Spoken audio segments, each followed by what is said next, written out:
لوٹا۔ حضرت ابو ذر غفاری رضی اللہ تعالیٰ عنہ فرماتے ہیں میں اپنے ماتحتوں کے حق میں بڑا سخت تھا، سخت تھی میری طبیعت، میرے غلاموں کی جرت ہی نہیں تھی کہ وہ میرے سامنے گفتگو کر سکیں اور ٹھہر بھی سکیں۔ فرماتے ہیں جس دن میں کلمہ پڑھنے گیا، جس دن میں حضور کی بارگاہ میں، تو میں نے کہا حضور کوئی خاص نصیحت؟ تو نبی پاک نے فرمایا میری نصیحت تیرے لیے یہ ہے کہ جیسا تو نے کھانا ہے ویسا ہی غلام کو کھلانا ہے، جیسا تو نے پہننا ہے ویسا ہی غلام کو پہنانا ہے۔ حضرت ابو ذر کہتے ہیں جو میرے اندر کمی تھی وہی میرے نبی نے نصیحت کر دی، جو میرے اندر کوتاہی تھی وہی غیب جاننے والے رسول نے بتلا دی۔ فرماتے ہیں میں گھر گیا، جب میں جاتا تھا تو ملازموں کا سانس خشک ہو جاتا تھا، وہ کانپنے ہانپنے لگتے تھے کہ جانے اب یہ کیا کرے گا۔ حضرت ابو ذر غفاری فرماتے ہیں میں گیا، ایک شخص سے میں نے کہا کھانا پکاؤ، کھانا پکایا، دسترخوان پہ لگایا اور اپنے سارے ملازموں کو کہا آؤ یار میرے ساتھ بیٹھ کے روٹی کھاؤ، آؤ سارے میرے ساتھ بیٹھ کے کھانا کھاؤ۔ فرماتے ہیں انہوں نے کھانا کھایا، پھر میں ان کو بازار لے گیا، جیسے کپڑے میں پہنتا تھا ویسے میں نے ان کے لیے بھی خریدے۔ فرماتے ہیں میرے غلام کہنے لگے آقا خیر تو ہے نا، خیریت تو ہے نا، کیا ہوا؟ مزاج مبارک تو ٹھیک ہے، کیا ہو گیا؟ اور یہ جو ہم فضا کو اتنا خوبصورت دیکھ رہے ہیں اور یہ جو ہم اتنی پیاری ریم جھیم برستی دیکھ رہے ہیں، یہ جاری رہے گی یا ایک دن کی ہے؟ تو حضرت ابو ذر غفاری رو پڑے، کہنے لگے اب تمہیں ابو ذر غفاری بدلا ہوا ملے گا، اس لیے کہ اب میں وہ نہیں رہا، اب میں رسول اللہ کا کلمہ پڑھ کے غلام مصطفیٰ بن گیا ہوں، اب میں بدل گیا ہوں، میری طبیعت بدل گئی۔ غلاموں کے حق میں حضرت مولا علی شیر خدا غلام کو لے کر کے گئے دکان پر، حضرت مولا علی غلام کو لے کر گئے کپڑے کی دکان پر، 2 جوڑے خریدے، ایک کم قیمت کا ایک زیادہ قیمت کا، ایک کم قیمت کا ایک زیادہ قیمت کا، 2 جوڑے خریدے۔ جب واپس لوٹے تو غلام سے کہنے لگے تو اپنا لے لے۔ غلام کو پتا تھا کہ اس زمانے میں ہوتا کیا تھا، اس نے کم قیمت کا جوڑا اٹھایا۔ حضرت علی فرمانے لگے عجیب آدمی ہے، یہ تو تیرا نہیں، یہ تو میرا ہے۔ اس نے کہا حضور کس طرح سے؟ آپ فرمانے لگے تیرے لیے قیمتی جوڑا اس لیے خریدا ہے کہ تو جوان ہے، اور میں نے اپنے لیے اس لیے چھوٹا خریدا ہے کہ میں تو اب بوڑھا ہو گیا ہوں، مجھے تو حاجت نہیں۔ کہنے لگا حضور بوڑھے اور جوان کا مطلب نہیں، آپ علی ہیں، من کنت مولا فہذا علی علی مولا، علی مولا، آپ چونکہ مولا علی ہیں اور آپ امیر المومنین ہیں، لہذا آپ نے تخت پر بیٹھنا ہے، آپ نے سلطنت کو چلانا ہے، آپ پہنیے۔ تو حضرت علی فرمانے لگے تو میرا غلام بنا ہے نا، تو نے ابھی میرے نبی کا دیدار نہیں نہ کیا، تو بعد میں آیا ہے نا، اگر تو اس دور میں ہوتا تو جان جاتا کہ یہ عمل میرا ہے، پر اس کے پیچھے جو نصیحت کے پھول ہیں وہ مصطفیٰ کے عطا فرمائے ہوئے۔ تو بھائی یاد رکھیں نبی کریم سید عالم صلی اللہ تعالی علیہ وآلہ وسلم نے تعین فرمایا مزدور کے حقوق کا، تعین کیا۔ حضرت حکیم بن حزام کہتے ہیں میں حضور کی بارگاہ میں بیٹھا تھا تو نبی پاک صلی اللہ علیہ وسلم سے میں نے کہا یا رسول اللہ آپ کو کون سا آدمی پسند ہے، کون سا محنت کرنے والا پسند ہے؟ تو حضور نے فرمایا جس کے دونوں ہاتھ کام کریں، دونوں پیر چلیں اور اس کی پیشانی پر پسینہ آئے، وہ بندہ مجھے بڑا اچھا لگتا ہے۔ جس کی پسینہ آئے، آج لوگ مزدوری نہیں کرتے، دائیں بائیں دیکھتے ہیں، لوگ اپنے اندر وہ توانائی، وہ غیرت، وہ خودداری پیدا نہیں کرتے۔ بھائی گردن کو جھکا دیتا ہے خیرات کا پتھر، جہاں میں مانگنے والوں کے سر کبھی اونچے نہیں ہوتے۔ اور ایک بار کہنے لگے غیرت ہے بڑی چیز جہانے تگ و دو میں، پہناتی ہے یہ فقر کو تاج سردارا۔ اپنے اندر یہ توانائی پیدا کرنی چاہیے، یہ کوشش کرنی چاہیے۔ میرے نبی کریم صلی اللہ علیہ وسلم نے فرمایا تمہارے بعض گناہ ایسے ہیں جو صرف تم مزدوری کرنے جاؤ گے تو اللہ تمہاری مزدوری کی وجہ سے ہی تمہارے گناہ معاف فرما دے گا، اللہ تمہاری محنت اور کوشش کے سبب سے تمہاری ان غلطیوں سے درگزر فرمائے گا۔ حبیب کریم سید عالم صلی اللہ علیہ وسلم نے فرمایا مزدور جب قیامت کے دن آئے گا، بھئی عالم تو آیا، صوفی تو آیا، درویش تو آیا، صحابہ تو آئے، ان کا آنا تو شفاعت کے لیے شمار کیا گیا۔ میرے مصطفیٰ نے فرمایا جب مزدور آئے گا، مزدور کی سب سے بڑی غلطی یہ ہے کہ مزدور اپنے آپ کو نیچ سمجھتا ہے، مزدور کی سب سے بڑی غلطی یہ ہے کہ یہ اپنے آپ کو چھوٹا سمجھتا ہے، اس کی زیادتی یہ ہے کہ یہ اپنی سوچ کو بڑا نہیں کرتا، یہ سمجھتا ہے نہیں کہ بھئی میں تو 2 ہاتھوں کی محنت کی کمائی کھاتا ہوں، یہ آرزوئے کرم اور میں آپ سے کروں، یہ بھیک اس کو دیجئے جس کا خدا نہ ہو۔ مزدور کی زیادتی یہ ہے کہ یہ اپنے آپ کو چھوٹا جانتا ہے. میرے مصطفیٰ نے فرمایا جب مزدور محنت کرنے والا قیامت کے دن آئے گا تو اس کا چہرہ اس طرح چمکے گا جس طرح 14ویں کا چاند چمکا کرتا ہے. اس قدر اس کا چہرہ چمکے گا جب آئے گا وہ صبح قیامت. میرے بھائیوں مزدور ایک عظیم شخصیت کا نام ہے. محنت کرنا, اپنے دونوں ہاتھوں سے مشقت کرنا, جدوجہد کرنا.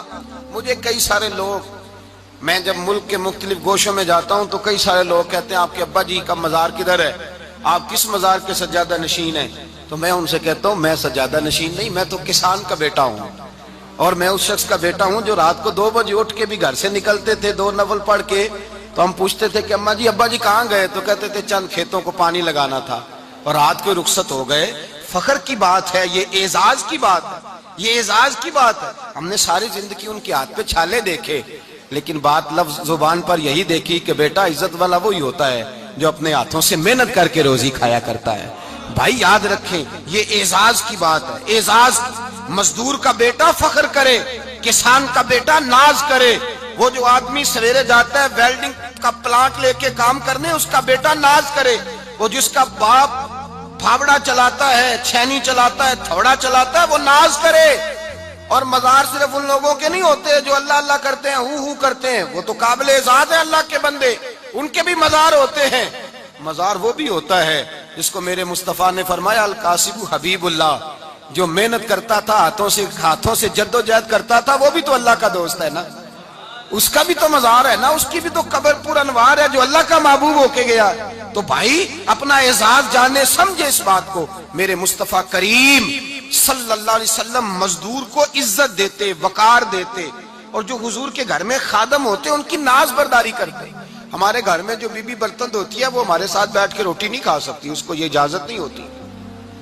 ہمارا جو مزدور ہوتا ہے نا, ایک صاحب کہنے لگے یہ بچہ میرے پاس کام کرتا ہے, اس کے ابا جی بھی کرتے تھے. تو میں نے کہا اس کا مطلب یہ ہے کہ تم نے آگے نہیں بڑھنے دیا, تم نے کہا مزدور ہی رہنا ساری زندگی, یہی رہنا میرے پاس, آگے نہ بڑھنا. میرے مصطفیٰ کریم سید عالم صلی اللہ علیہ وسلم کے پاس جو لوگ کام کرتے تھے, محنت کرتے تھے, مشقت کرتے تھے. ہمارا ملازم ڈرتا ہے, کانپتا ہے, وہ بات کرتا ہے تو صاحب جی کہتے کہتے زبان تھکتی ہے, 100 دفعہ موڈ کو دیکھتا ہے, گالیاں کھاتا ہے بیچارہ, اس کی عزت نفس کو اچھالا جاتا ہے, اس کو رسوا کیا جاتا ہے, اور وہ بیچارہ رات کو رضائی میں منہ دے کے روتا ہے کہ یار میرے نصیب صرف اس لیے کمزور ہیں کہ میں غریب کے گھر میں پیدا ہوا ہوں.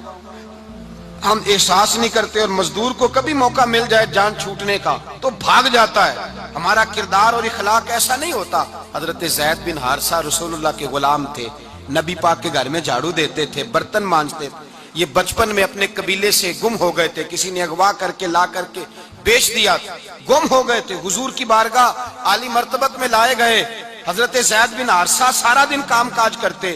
کوئی آدمی آیا ان کے علاقے کا, مکہ مکرمہ, ان کو پہچان کر واپس گیا ان کے قبیلے میں اور جا کے بتلایا کہ تمہارا بیٹا تو محمد ابن عبداللہ صلی اللہ علیہ وسلم کے پاس. اس وقت حضور نے بھی اعلان نبوت نہیں فرمایا تھا. ان کے والد حارثہ چچا لینے آئے اور نبی پاک کے پاس آئے تو 2 تھیلیاں شرفیوں کی بھر کے لائے. کہنے لگے حضور یہ پیسے لے لیں, 2 تھیلیوں میں پیسے ڈالیں, دینار ہے درہم ہے, حضور لے لیں, ہمارا بیٹا دے دیں. نبی پاک صلی اللہ علیہ وسلم نے فرمایا تمہیں غلطی لگ گئی ہے, پیسے پیچھے ہٹاؤ, میں زید کو بلاتا ہوں, میں زید کو, ادھر دیکھیے گا, میں زید کو, میں اسے بلاتا ہوں, اگر وہ جانا چاہے تمہارے ساتھ تو مجھے اعتراض نہیں لے جانا. چچا اور باپ کہنے لگے آپ عجیب بات کرتے ہیں, وہ غلامی چھوڑ کے نہیں جائے گا. آپ عجیب بات کرتے ہیں, وہ مزدوری چھوڑ کے بادشاہی اختیار نہیں کرے گا. ہم کھاتے پیتے لوگ ہیں, اس کی ماں ترس گئی ہے اس کو ملنے کو, بہنیں روتی ہیں, وہ جائے گا نہیں. میرے حبیب نے فرمایا تم نے ابھی یہ ذائقہ چکھا نہیں, تمہیں اس کا پتہ نہیں, تو میں بلاتا ہوں, اگر جانا چاہے تو پیسوں کی ضرورت نہیں, لے جانا. حضرت زید کو پیغام دیا, آئے. حضور نے فرمایا وہ تمہارے والد کھڑے ہیں, وہ چچا ہیں, لینے آئے ہیں. جناب زید گئے, باپ کے گلے سے لگے, بچھڑے ہوئے باپ بیٹا ایک دوسرے کو مل کے کھل کے روئے. کہا بیٹا تیری ماں کی آنکھیں پتھر ہو گئی تیرا رستہ دیکھ کے, تیری بہنیں ترستی ہیں تیرے چہرے کے دیدار کو, بیٹا وہ گلیاں بھی روتی ہیں جن میں تو کھیلا کرتا تھا، پر اب فکر کی بات کوئی نہیں، اب کوئی پریشانی نہیں، میں پیسے لایا ہوں تجھے لے جاؤں گا۔ نبی پاک صلی اللہ علیہ وسلم نے دیکھا نا جب باپ بیٹے کی گفتگو ہو گئی، آنسو بہ گئے، بوجھ ہلکے ہو گئے، تو میرے کریم نے فرمایا زید اگر تم چچا کے ساتھ والد کے ساتھ جانا چاہو تو میری طرف سے اجازت ہے، تم جا سکتے ہو۔ یہ لفظ کہے تو جناب زید دوڑ کے حضور کے قدموں میں آ کے بیٹھ گئے، حضور کے قدموں میں بیٹھ گئے، اور گویا فاضل بریلوی علیہ رحمہ نقشہ بیان کرتے ہیں، کہنے لگے تیرے قدموں میں رہوں غیر کی ٹھوکر پہ نہ ڈال، میں جھڑکیاں کھاؤں کہاں چھوڑ کے صدقہ تیرا، اور تیرے قدموں میں جو ہے غیر کا منہ کیا دیکھے، کون نظروں پہ چڑھے دیکھ کے تلوا تیرا۔ کہنے لگے حضور میں نے نہیں جانا، میں یہیں رہوں گا۔ چچا اور باپ نے دیکھا تو کہنے لگے بیٹا تو غلامی چھوڑ کے نہیں جائے گا، تو ملازمت چھوڑ کے بادشاہی میں نہیں جائے گا۔ تو آپ کے والد کو آپ فرمانے لگے ابا جی ذرا 2 گھڑیاں یہاں رہ کے تو دیکھیں، یہاں 2 گھڑیاں رہ کے تو دیکھیں۔ فرمایا یہاں ملازموں کا وہ اعزاز ہے جو شہزادوں کا ہوا کرتا ہے، یہاں خادموں کی وہ عزت ہے، اور پتہ پھر ان کو مقام کیا ملا، یہ واحد شعبیاں جن کا نام اللہ نے قرآن پاک میں بیان فرمایا ہے، نام اللہ نے قرآن مجید میں بیان فرمایا۔ حضور کا اپنے غلاموں کے ساتھ جو تعلق تھا، اپنے ملازموں کے ساتھ جو رشتہ تھا، بڑا آدمی آتا ہے نا، بڑا آدمی تو لوگوں کی سانس سوکھ جاتے ہیں، اٹھ کے ملتے ہیں، بڑا کچھ کرتے ہیں۔ مزدور آتا ہے تو لوگ اوئے کہہ کے پکارتے ہیں، ان کو خبر ہی نہیں کہ اس شخص کا اعزاز کتنا ہے۔ حضرت انس بن مالک رضی اللہ تعالیٰ عنہ فرماتے ہیں میں چھوٹا سا تھا، میری اماں مجھے حضور کے گھر چھوڑ گئی، میں نے 10 سال نوکری کی نبی پاک کی۔ کتنے سال بولیے؟ 12ویں دن لوگ کہتے ہیں بس بھائی ختم ہو گیا، اب فرینکنس ہو گئی ہے، اب جو مرضی تیرے ساتھ کریں گے۔ 10 سال نوکری کی میں نے، لیکن جناب انس فرماتے ہیں نبی پاک نے کبھی مجھے اف تک بھی نہیں کہا تھا، اف تک بھی نہیں کہا تھا، اف تک بھی۔ حضور نے بھیجا جاؤ فلاں آدمی کو بلا کر کے لاؤ۔ حضرت انس بن مالک رضی اللہ تعالیٰ عنہ فرماتے ہیں میں بلانے گیا، بچہ تھا چھوٹا سا، رستے میں بچے کھیل رہے تھے تو میں ان کے ساتھ کھیلنے لگا، محو ہو گیا، مجھے پتہ ہی نہ چلا وقت کا۔ حضور نے جب مجھے بھیجا تو فرمایا جلدی جانا اور جلدی آنا، اب مجھے خبر ہی نہیں، بڑی دیر ہو گئی۔ حضور وہاں انتظار کر کر کے خود تشریف لائے، کہتے جب نبی پاک آئے تو میں بچوں کے ساتھ کھیل رہا تھا، حضور نے جب مجھے کھیلتے ہوئے دیکھا، میری اچانک نظر پڑی تو میرے ہوش اڑ گئے۔ حضور نے تو کہا تھا جلدی آنا، اور میں یہاں کھیلنے لگا، یہاں اتنا الجھا کہ مجھے خیال نہیں رہا کس کام آیا ہوں۔ حضرت انس فرماتے ہیں میں ڈرنے لگا، جیسے جیسے حضور قریب آتے میری ٹانگیں کانپتی۔ فرماتے ہیں جب نبی پاک قریب آئے تو قربان جاؤں معصوم آمنہ کے، فرماتے ہیں حضور نے میری گردن پہ تھپکی دی، اور حضور نے ہنس کے فرمایا او بھائی لگتا ہے تو کھیل میں گم ہوا ہے، تو تجھے یاد ہی نہیں رہا میں نے کس کام بھیجا تھا، تجھے یاد ہی نہیں رہا۔ کہ یا رسول اللہ صلی اللہ علیہ وسلم میں بھول گیا تھا، میں ابھی جاتا ہوں۔ کیا انداز ہے، کیا شفقت ہے، کیا رنگ ہے۔ حضور میں ابھی گیا اور ابھی آیا۔ نبی پاک نے فرمایا نہیں یار تو کھیل میں خود ہی چلا جاتا ہے، تو کھیل یہاں میں خود جاتا۔ یہ اعزاز، یہ فضیلت، یہ درجہ کس نے ذروں کو اٹھایا اور صحرا کر دیا، یہ کس نے قطروں کو ملایا اور دریا کر دیا، یہ کس کی حکمت نے یتیموں کو کیا در یتیم اور غلاموں کو دنیا بھر کا مولا کر دیا، یہ کس نے اتنا۔ میرے بھائی مزدور کو حضور نے اعزاز دیا، نبی پاک اپنے ہاتھ سے کام کرنے والے کے ساتھ اس نے سلوک کرتے، محبت کرتے، پیار کرتے۔ ایک بوڑھی اماں تھی جو مسجد میں جھاڑو دینے کی مزدوری کرتی تھی۔ کیا کام کرتی تھی؟ دعا کریں اللہ ہم سب کو مسجد کی صفائی کی توفیق عطا فرمائے۔ بوڑھی اماں تھی، مسجد کی صفائی کرتی تھی، نوکری کرتی تھی، بیمار ہو گئی، بخاری شریف میں موجود ہے۔